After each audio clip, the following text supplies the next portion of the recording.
अस्सलाम वालेकुम क्लास। आज हम पढ़ेंगे जी डोमेन थ्योरी ऑफ फेरोमैग्नेटिज्म के बारे में। फेरोमैग्नेटिक मटेरियल एक्चुअली हमारे पास क्या होते हैं, ऐसे मटेरियल जो कि परमानेंट मैग्नेट होते हैं। हमने इससे पहले जो है वो डायमैग्नेटिक के बारे में पढ़ा था और हमने पैरामैग्नेटिक के बारे में पढ़ा था। हमें पता है कि डायमैग्नेटिक हमारे पास वो सब्सटेंस होते हैं, वो वाले एटम्स होते हैं जिनका जो डायपोल मोमेंट है वो मैग्नेटिक फील्ड के ऑपोजिट डायरेक्शन में बनता है। अगर मैग्नेटिक फील्ड इस डायरेक्शन में है तो वो हमारे पास इस डायरेक्शन में बन रहा होता है। इसके अलावा जो हमारे पास पैरामैग्नेटिक सब्सटेंस हैं, उनके जो डायपोल मोमेंट है, जब आप उन्हें मैग्नेटिक फील्ड देते हैं तो वो अलाइन तो हो जाते हैं मैग्नेटिक फील्ड की डायरेक्शन में, लेकिन वो परमानेंट मैग्नेट नहीं होते। जैसे ही आप मैग्नेटिक फील्ड को रिमूव करते हैं वो डायपोल मूवमेंट दोबारा अपनी जगह पर आ जाते हैं, तो वो परमानेंट मैग्नेट नहीं होते। लेकिन फेरोमैग्नेटिक सब्सटेंस उस तरह के सब्सटेंस होते हैं जो कि परमानेंट मैग्नेट होते हैं। मतलब कि डायपोल, अगर फेरोमैग्नेटिक मटेरियल है आपके पास और उसमें नंबर ऑफ़ एटम्स मौजूद हैं, तो फेरोमैग्नेटिक मटेरियल क्या करता है कि जैसे ही आप मैग्नेटिक फील्ड फेरोमैग्नेटिक मटेरियल के ऊपर देते हैं तो एटम्स के जो डायपोल मोमेंट हैं वो अलाइन तो हो जाते हैं मैग्नेटिक फील्ड की डायरेक्शन में, लेकिन जैसे ही वो अलाइन होते हैं और अब मैग्नेटिक फील्ड को ख़त्म करते हैं तो मटेरियल तब भी मैग्नेटाइज रहता है, तब भी उसके जो डायपोल मोमेंट हैं वो अलाइन ही रहते हैं in the direction of magnetic field में। तो मतलब सारे के सारे जो हैं वो एक ही डायरेक्शन में अलाइन हो जाते हैं।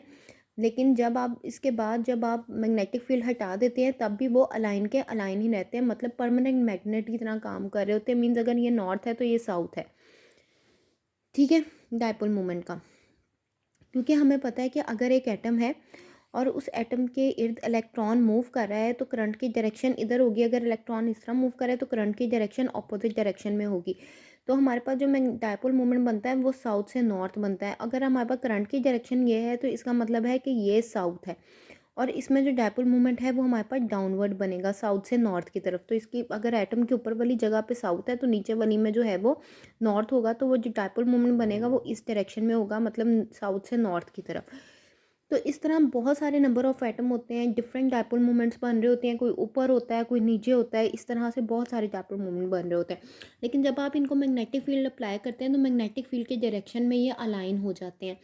तो हम कहते हैं कि जब हम मैग्नेटिक फील्ड को रिमूव करते हैं तो इसके बावजूद हमारे पास जो अलाइन हुए होते हैं वो हमारे पास अलाइंड ही रहते हैं, मतलब एक परमानेंट मैग्नेट की तरह ही काम करता है। तो हमारे पास ferromagnetic material is a permanent magnet, is magnetize when the external magnetic field remove. तो जब आप एक्सटर्नल मैग्नेटिक फील्ड को रिमूव करते हैं इसके बावजूद भी इस फेरोमैग्नेटिक जो सब्सटेंस के अंदर एटम होते हैं उनके डायपोल मोमेंट अलाइन ही रहते हैं। It will be made by iron and निकल। आयरन और निकल जो है वो एक्चुअली फेरोमैग्नेटिक मटेरियल है। Permanent magnet always made by ferromagnetic material. Ferromagnetic materials are unmagnetized when they are in raw state. Raw state में वो बिल्कुल अनमैग्नेटाइज होते हैं। रॉ स्टेट का मतलब यह है कि आपके पास इस तरह से कुछ इस तरह डोमेन बनी होती हैं और उनमें एक ही शेप के एटम होते हैं, मतलब कि मैग्नेटिक जो डायपोल मोमेंट है उनकी डायरेक्शन सेम होती है उन डोमेन के अंदर। मतलब ये ऊपर की डायरेक्शन में सारे, ये नीचे की डायरेक्शन में सारे, मतलब डिफरेंट डोमेन में डिफरेंट होते हैं। तो हम कहते हैं ये एक रॉ स्टेट है। अभी हमने इसके ऊपर कोई मैग्नेटिक फील्ड नहीं अप्लाई किया, कुछ भी अप्लाई नहीं किया, ये एक रॉ स्टेट है, ठीक है। तो when external magnetic field applied, जैसे आप पीछे से एक्सटर्नल मैग्नेटिक फील्ड देते हैं they will show magnetic property, साथ ही मैग्नेटिक प्रॉपर्टी आपको शो होना शुरू होती है। ये सारे मैग्नेटिक फील्ड की डायरेक्शन में अलाइन हो जाते हैं, दे बिकम मैग्नेटाइज, और ये मैग्नेटाइज हो जाते हैं। तो हमारे पास क्या होता है, when we remove external magnetic field they will bit magnetism in the material that is called the residual magnetism. तो जैसे ही हम मैग्नेटिक फील्ड को रिमूव करते हैं तो हमारे पास जो फेरोमैग्नेटिक मटेरियल है उसके डायपोल मोमेंट अलाइंड ही होते हैं। तो हम कहते हैं कि ये अब तो मैग्नेटिक फील्ड चला गया लेकिन फिर भी अलाइनमेंट है, इसका मतलब है ये रेसिडुअल मैग्नेटिज्म है। These material magnetize at very low value of magnetic field. ये फ़ौरन जैसे ही आप थोड़ा सा भी मैग्नेटिक फील्ड अप्लाई करते हैं साथ ही ये अलाइन हो जाते हैं इसके डायपोल मोमेंट फेरोमैग्नेटिक मटेरियल के। Their magnetic susceptibility is positive and high. Obviously वो अलाइन हो जाते हैं तो वो पॉजिटिव होती है, इसकी जो ससेप्टिबिलिटी है, और हाई भी होती है क्योंकि वो जल्दी मैग्नेटाइज हो जाते हैं, जल्दी अलाइन हो जाते हैं। Ferromagnetic material acquire one temperature. आप एक ही टेम्परेचर देते हैं फेरोमैग्नेटिक मटेरियल को। When temperature is lower than that particular value, जैसे ही टेम्परेचर अगर तो लो है उस पर्टिकुलर, तब भी फेरोमैग्नेटिक मटेरियल कि जो डायपोल मोमेंट है वो मैग्नेटाइज तो हो जाते हैं, लेकिन अगर टेम्परेचर उससे इंक्रीज़ कर जाता है, मतलब एक लिमिट है, इसके नीचे तक आप जितना मर्जी मैग्नेटिक फील्ड अप्लाई करेंगे, आपके आपके जो फेरोमैग्नेटिक मटेरियल है उसके डायपोल मोमेंट अलाइन हो जाएंगे। लेकिन अगर इस टेम्परेचर की लिमिट से ऊपर बढ़ जाता है टेम्परेचर, तो क्या होता है हमारे पास, तो आपके पास जो पैरामैग्नेटिक मटेरियल है, आपके पास यहाँ पे इन्होंने लिखा भी है, temperature is increase by the that value then they lose ferromagnetism, तो वो फेरोमैग्नेटिज्म को लूज़ कर देते हैं और पैरामैग्नेटिक स्टेट में चले जाते हैं। मतलब कि वो इस स्टेट में चले जाते हैं कि जिसमें आप मैग्नेटिक फील्ड को रिमूव करेंगे तो मैग्नेटिक डायपोल मूवमेंट जो है वो अपनी डायरेक्शन को चेंज कर लेंगे, अनमैग्नेटाइज हो जाएंगे। ठीक है, that temperature at which ferromagnetic material become paramagnetic at this temperature is called the Curie temperature. ऐसे टेम्परेचर को हम क्यूरी टेम्परेचर कहते हैं। This behaviour of magnetic material explain by Weiss जो साइंटिस्ट थे 1907 में, इन्होंने पैरामैग्नेटिक मटेरियल के इस बिहेवियर को देखा था and he postulated the domain theory of ferromagnetism, और तब उन्होंने डोमेन थ्योरी बताई थी फेरोमैग्नेटिज्म की। अब डोमेन का मतलब होता है कि अगर ये एक मटेरियल है, ठीक है, तो इसके अंदर डिफरेंट डोमेन्स बनी होंगी, डिफरेंट ग्रुप बने होंगे मैग्नेटिक डायपोल मोमेंट के। मतलब अगर ये magnetic dipole moment in atom का ऊपर है तो इन एटम्स का नीचे होगा सबका, इस तरह से। ठीक है, तो उन्होंने 2 पोस्टुलेट बताए थे, एक फेरोमैग्नेटिक डोमेन्स, ठीक है, और दूसरा जो पोस्टुलेट था वो आपके पास आता है जी, दूसरा पोस्टुलेट जो है वो आपके पास आता है इंटरनल मॉलिक्यूलर फील्ड। ठीक है, अब हम पहले इस वाले पोस्टुलेट को देख लेते हैं जो कि है ferromagnetic domain. A ferromagnetic substance has many atoms that atoms make group together is in a small reason called domain. तो हम कहते हैं कि जो डायपोल मोमेंट एक ग्रुप बना लेते हैं और एक ही डायरेक्शन में होते हैं तो उसको हम डोमेन कहते हैं। A domain is a region in which all the atoms are arrange in such a way that their magnetic movement are parallel to each other. अगर आप देखें तो हर मैग्नेटिक मूवमेंट जो है वो पैरेलल है और इस पूरे को हम डोमेन कहेंगे। Within each domain are strange form of interaction called exchange coupling, और हर डोमेन के अंदर एक एक्सचेंज कपलिंग पाई जाती है। मतलब कि ये एटम्स जो हैं वो आपस में एक्सचेंज कर रहे हैं एनर्जीज़ को, बहुत सारी इंटरेक्शंस को एक्सचेंज कर रहे हैं, एक दूसरे की फील्ड में है ये। ठीक है, exist among the adjacent atom rendering all the dipole moment of all the atom within the domain in the same direction to provide a strong resultant magnetic moment associated with each other।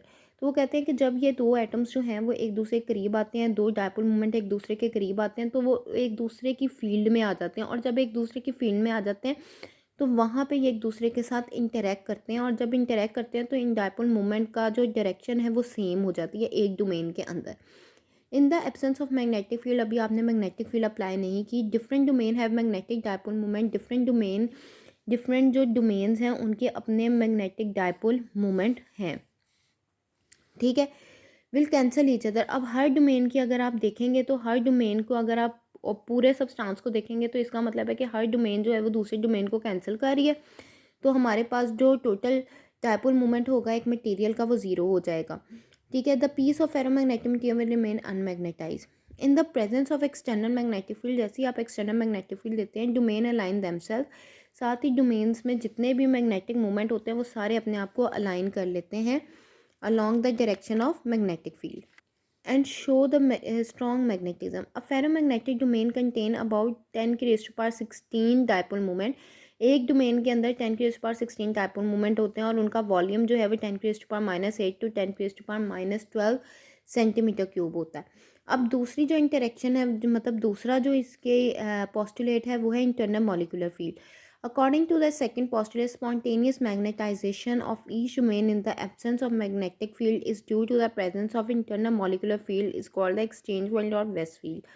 मतलब इसका ये है कि अगर हम बात करते हैं कि एक सब्सटेंस की, उसमें नंबर ऑफ़ एटम्स हैं, अब नंबर ऑफ़ एटम्स के जो डायपोल मोमेंट हैं वो चेंज है। अब जब एक एटम ये है और एक एटम ये है, अब ये दो एटम जो हैं वो एक दूसरे की फील्ड में है, मतलब इसके अंदर से, क्योंकि इसमें इलेक्ट्रॉन मूव कर रहा है और जब इलेक्ट्रॉन मूव करेगा तो वो मैग्नेटिक फील्ड जनरेट करेगा, और मैग्नेटिक फील्ड के अंदर ही ये दूसरा एटम आ रहा है, तो ये एक दूसरे पे फोर्स लगाते हैं, एक दूसरे के ऊपर जो है वो एक दूसरे के साथ एक्सचेंज करते हैं, कपलिंग को एक दूसरे के साथ इंटरेक्शन करते हैं, तो इनके जो डायपोल मोमेंट है वो एक ही डायरेक्शन में हो जाते हैं। अब बगैर एक्सटर्नल फील्ड अप्लाई किए। तो हम उसको जब वो एक दूसरे की फील्ड में आ जाते हैं और उनकी डायपोल मूवमेंट सेम डायरेक्शन में होते हैं तो हम उसे एक डोमेन कह देते हैं। ठीक है, फिर हम कहते हैं कि this internal molecular field tends to arrange the atom in such a way that this dipole moment are parallel to each other producing strong spontaneous magnetism in each domain। वो कहते हैं कि इस तरह ये होता है कि जब एक दूसरे की फील्ड में आते हैं तो वो सारे डायपोल मूवमेंट एक दूसरे के साथ जो है वो अलाइन हो जाते हैं। और अभी आपने मैग्नेटिक फील्ड जो है वो अप्लाई नहीं की, जैसे ही आप मैग्नेटिक फील्ड अप्लाई करेंगे तो वो सारे मैग्नेटिक फील्ड की डायरेक्शन में अलाइन हो जाएंगे। द इंटरनल मॉलिक्यूलर फील्ड, अब जब एक एटम की फील्ड के अंदर दूसरा एटम आ रहा होता है और उसके डायपोल मूवमेंट एक दूसरे के साथ अलाइन हो जाते हैं तो हम कहते हैं B M is equal to mu naught R M, जिसमें बी एम जो है वो मॉलिक्यूलर फील्ड है जो इन दो एटम्स के दरमियान होती है, एम जो है वो स्पॉन्टेनियस मैग्नेटिज्म है कि जो एक दूसरे के साथ जब ये एक दूसरे की फील्ड में आते हैं तो साथ ही एक दूसरे का डायपोल मूवमेंट जो है वो एक ही डायरेक्शन में अलाइन हो जाता है, तो हम उसको कहते हैं स्पॉन्टेनियस मैग्नेटिज्म। और आर जो है वो कांस्टेंट है जो कि हमारे पास वेस्ट कांस्टेंट है, क्योंकि वेस्ट फील्ड होती है ना जिसे हम मॉलिक्यूलर फील्ड कहते हैं या वेस्ट फील्ड कह देते हैं। तो ये है जी इसकी mathematical explanation. Let B is applied intern external magnetic field, जैसे ही हम उस पूरे सब्सटेंस पे एक्सटर्नल मैग्नेटिक फील्ड अप्लाई करते हैं तो मैग्नेटिक फील्ड का फॉर्मूला होता है B is equal to mu naught H, जो कि एच जो है आपको पता है मैग्नेटाइजिंग इंटेंसिटी है जो कि हम पहले भी निकाल चुके हैं। The effective field be effective is given by, अगर हम बात करते हैं पूरे के पूरे इसकी, ठीक है, जिसमें डिफरेंट डोमेन्स हैं और हर डोमेन में डायपोल मोमेंट जो है वो डिफरेंट डायरेक्शन में,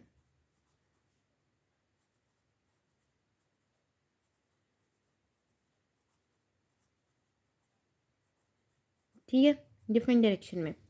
अब हम कहते हैं जब हम इस पूरे का लेंगे तो हम कहते हैं कि बी इफेक्टिव इसको ले लेते हैं और बी प्लस बी एम आपके पास मॉलिक्यूलर फील्ड की वजह से ये जो एक दूसरे के साथ बिल्कुल एक दूसरे के साथ अलाइन हुई हैं, और बी आपके पास मैग्नेटिक फील्ड है जो आपने बाहर से अप्लाई किया है। और अब जैसे आप बाहर से अप्लाई करेंगे तो ये सारे डायपोल मूवमेंट एक ही डायरेक्शन में हो जाएंगे, सारे डोमेन एक डायरेक्शन में हो जाएंगे। तो B effective is equal to B की वैल्यू लगा ली mu naught H plus B M mu naught R M. तो हमने यहाँ से म्यू नॉट कॉमन ले लिया, एच प्लस आर एम आ गया जो कि क्वेश्चन नंबर 3 आ गई। From Langevin theory of paramagnetism, जो कि हमने पैरामैग्नेटिज्म में निकाला था, magnetic dipole movement per unit volume is given by, तो हमने निकाला था पैरामैग्नेटिक में जो कि हमारे पास ये था, ठीक है, मैग्नेटिज्म निकाला था, ठीक है, एम ओवर आई हमने लगाया था is equal to N P M square B over 3 kT। 3 kT आपको जैसे कि पता है कि वो आपने आइडियल थ्योरी पढ़ी थी और हमने पैरामैग्नेटिक में कहा था कि हमने आइडियल गैस ली है, लैंगविन ने ये एज्यूम किया था कि ये आइडियल गैस की तरह है, ठीक है। फॉर डायमैग्नेटिक मटेरियल अगर हम डायमैग्नेटिक की बात करें तो बी जो है वो इक्वल है बी इफेक्टिव के, मतलब जो बी है हमारे पास जो मैग्नेटिक फील्ड है, क्योंकि आपके पास डायमैग्नेटिक में तो डोमेन्स होती ही नहीं है, अगर डोमेन नहीं है तो हम जो ले रहे हैं मैग्नेटाइजिंग जो ले रहे हैं एक डोमेन के अंदर जो हमारे पास नंबर ऑफ़ एटम्स होते हैं, मतलब जो मैग्नेटिक मोमेंट होते हैं जो कि सेम होते हैं, तो वो आपके पास नहीं होते डायमैग्नेटिक में। तो हम इसलिए जो मैग्नेटाइजिंग जो आपके पास स्पॉन्टेनियस मैग्नेटाइजेशन है उसको नहीं लेते, हम सिर्फ कहते हैं कि जो बी इफेक्टिव है पूरा का पूरा जो मटेरियल होता है वो बी पे डिपेंड कर रहा होता है, तो हम उसकी मैग्नेटिक फील्ड के लिए हम यहाँ पे बी इफेक्टिव लिख लेते हैं, क्योंकि बी की जगह हम बी इफेक्टिव लिख लेते हैं।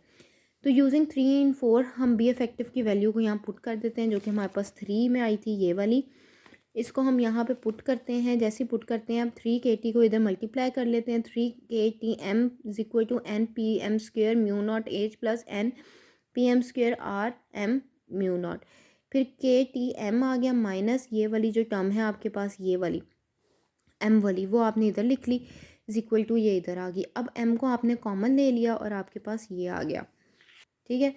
अब m आपके पास आ गया ये, अब क्योंकि आपने m कॉमन लिया था जो ब्रैकेट में टर्म थी वो नीचे आ गई और आपके पास ये आ गया। अब m ओवर एच, क्योंकि हमने ये वाला एच जो है उसको इधर ले गए, m over H is equal to N P M square mu naught over 3 kT minus N P M square mu naught R. अब ये आपके पास होती है ससेप्टिबिलिटी, हमने लिख दिया X M is equal to N P M square mu naught over 3 k, ये आ गया टी।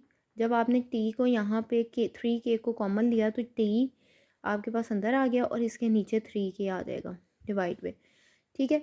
फिर आपने क्या किया कि यहाँ पे आ गया X M is equal to ये 3 k जो है वो इसके साथ ही डिवाइड में तो इसको 3K को इसके साथ लिख दिया, माइनस आपके पास ये आ गया। फिर आपने कहा कि हमारे पास जो ये वाली टर्म है ये कांस्टेंट है, ठीक है, ओवर टी जो है वो आपके पास माइनस ये वाली, क्योंकि ये और ये टर्म जो है वो सेम है तो हमने इसको भी सी कह दिया, इसको भी सी कह दिया, ये सी आ गया और ये आर आ गया। हमने कहा आर जो है वो वेस्ट कांस्टेंट था, जबकि जो सी है वो क्यूरी कांस्टेंट है, और आपके पास वेयर सी जो है वो ये that is the Curie constant. फिर हमने कहा कि X M is equal to C over T minus T dash, क्योंकि हमें असल में वेस्ट ने यही कहा था ना कि दो पोस्टुलेट होते हैं जिसकी वजह से हम बता सकते हैं कि अगर एक टेम्परेचर है, स्पेसिफिक टेम्परेचर अगर उससे ऊपर चला जाए ये मटेरियल तो हमारे पास पैरामैग्नेटिक में चेंज हो जाता है। तो असल में वो हमने फाइंड आउट करना था कि कैसे वो पैरामैग्नेटिक में चेंज हो जाता है। तो हमारे पास ससेप्टिबिलिटी निकली C over T minus T dash. हमने जो सी आर था उसको हमने टी डैश से रिप्रेजेंट कर दिया, जैसे अल्फ़ा कह दिया हमने कांस्टेंट। उसके बाद हम कहते हैं अगर टेम्परेचर जो है वो ग्रेटर दैन टी डैश से ग्रेटर हो जाए ये वाला टेम्परेचर, तो हमारे पास वैल्यू जो है वो बहुत हाई आएगी, और हाई आने की वजह से जो सब्सटेंस है वो पैरामैग्नेटिक सब्सटेंस की तरह बिहेव करेगा। Thank you.